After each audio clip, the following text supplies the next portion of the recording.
Imaginez un peu. Une jeune femme vous regarde, fronce les sourcils, pointe votre ventre et dit « Vous avez un ulcère juste là. Pas de radio, pas de scanner, pas de machine.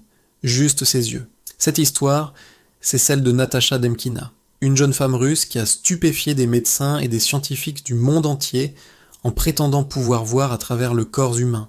Certains l'ont acclamé comme un miracle médical, d'autres ont crié à la supercherie. Alors, qui est vraiment cette femme au rayon X ? Tout a commencé quand Natasha n'avait que 10 ans. Un jour, en regardant sa mère, elle a soudainement vu ses organes internes comme sur un schéma d'anatomie. Terrifiée au début, elle a peu à peu appris à contrôler cette vision étrange, qu'elle décrit en 2 temps. Une première vision normale, puis une seconde, plus intense, qui lui permet de scanner l'intérieur des gens. Rapidement, la nouvelle se répand dans sa petite ville de Saransk. Les voisins commencent à venir la consulter pour des petits mots. Les diagnostics de Natasha s'avèrent souvent justes, et sa réputation grandit de manière exponentielle. Elle décrit des calculs rénaux, des kystes, des fractures, des choses invisibles à l'œil nu. La presse s'empare de l'affaire.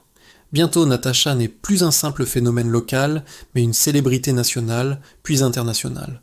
On la surnomme la fille au rayon X. Des chaînes de télévision britanniques, américaines et japonaises l'invitent pour la tester. C'est là que l'histoire devient vraiment fascinante et complexe. Lors d'un test organisé par une chaîne britannique, elle examine un médecin qui a eu de multiples blessures suite à un accident de voiture.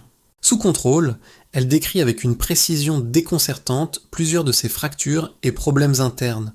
Les médecins présents sont abasourdis. Comment une adolescente sans aucune formation médicale peut-elle connaître ces détails ? Mais les choses ne sont pas si simples. D'autres tests ont des résultats plus mitigés. Au Japon, elle identifie correctement un problème de genou et une asymétrie d'organes.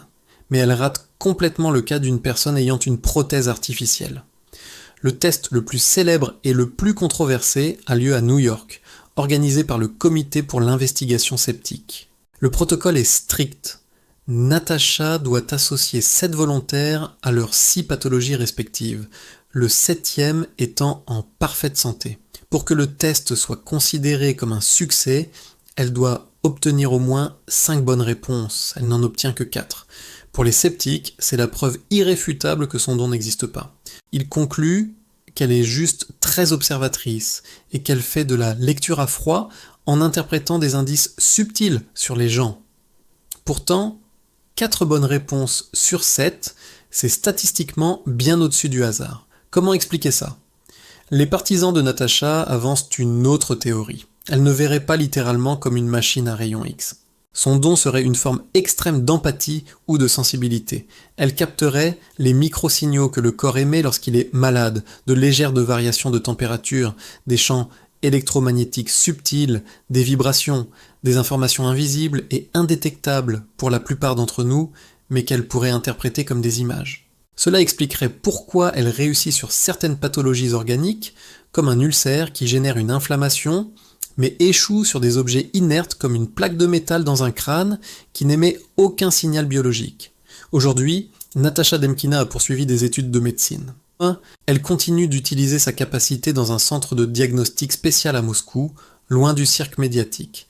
Elle affirme que le stress et la pression des tests scientifiques, avec des protocoles rigides, interfèrent avec sa concentration et sa capacité. Le mystère reste donc entier. Natasha est-elle une arnaqueuse incroyablement douée ? Ou possède-t-elle une perception sensorielle qui dépasse notre compréhension actuelle de la biologie humaine ? Peut-être que la vérité se trouve quelque part entre les deux. Une chose est sûre, son histoire nous oblige à nous poser des questions sur les limites de nos sens et sur ce que la science n'a pas encore découvert. Et vous, qu'en pensez-vous ? Super pouvoir réel, hypersensibilité ou simple observation ? Dites-moi tout dans les commentaires, j'ai hâte de lire vos théories.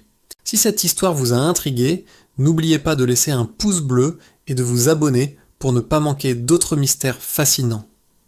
Merci d'avoir regardé et à très bientôt.